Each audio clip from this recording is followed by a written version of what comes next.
On the last episode of Monday Night Raw, Jeff Hardy was put in the 24/7 championship segment where he had to chase after Reggie. He ultimately had to basically catch him and fall to the ground. This is how WWE treats a former world champion that is still loved by so many people. The way that WWE books Jeff Hardy is embarrassing. It's pathetic, and this is one of the reasons why people don't like watching WWE anymore. How do you have a legend like Jeff Hardy at your disposal only to make him do this stupid shit? It makes literally no sense. Jeff Hardy can still go in the ring, the icon is still immensely popular, and he's got a lot more star power than a majority of the WWE roster, and most important of all, he has a large fan base that would be more than happy to see him succeed in WWE. I don't mean he needs to win a WWE championship like the world title. No, I don't. That's simply not realistic. However, Jeff Hardy deserves much more than a 24/7 championship segment. You can do so many things with him that it's mind-blowing that he's been relegated to this. Wrestling Twitter was furious about this decision, and a lot of people let it be known on Twitter. There were many tweets of people displaying their anger, and I'll even throw some of them up on the screen right now as I speak about it. It's actually gotten so much traction that Jeff Hardy had to speak out about the situation. He said, and I quote, "I show up to work and do what they need me to do, and I move on. That's in the past, and this Monday is the future, so I'm super excited."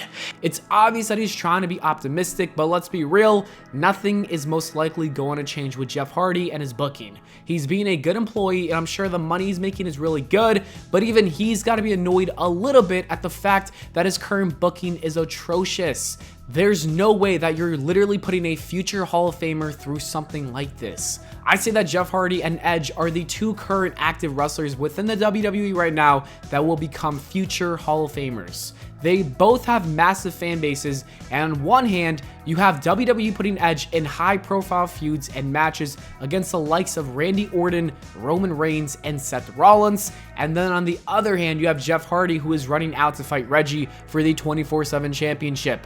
Do you see the disrespect? It is not fair at all.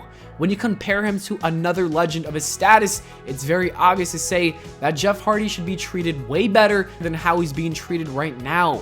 If I was a part of the creative team, I would quickly move him over to SmackDown and he'd start feuds against Finn Balor, Seth Rollins, and Roman Reigns. He doesn't even necessarily need to win those matches, but I just think he's on their level. Those are some matches that people would pay good money to see.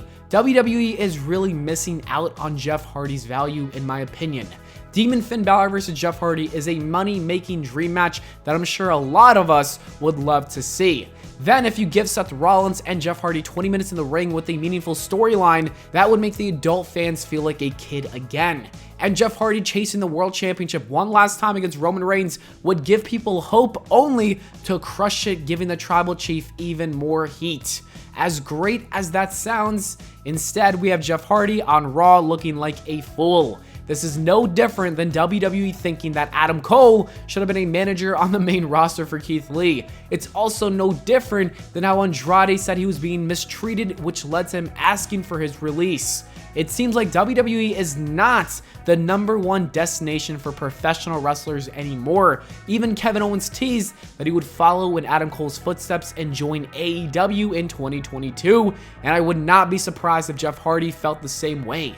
At this point, he would probably be better off in AEW with his brother. It would be nice to see him have a reunion with him, and the Hardy Boys could be cool. I'm sure Tony Khan would book him better as well. For now, though, he is stuck with the WWE because he signed a contract in 2020. Hopefully, though, he is right and things will be better this Monday, but I personally do not see it happening. But it's better to remain optimistic than pessimistic. We'll just see what happens. Anyways, that is it for the video, guys. Thank you so much for watching. I hope y'all enjoyed. If you did, please make sure to leave a like and subscribe for more. Let me know your thoughts on Jeff Hardy in the comments below. And on the screen right now are some other videos that you should check out if you have some free time. So go ahead and click one of them. I will see you all in the next video.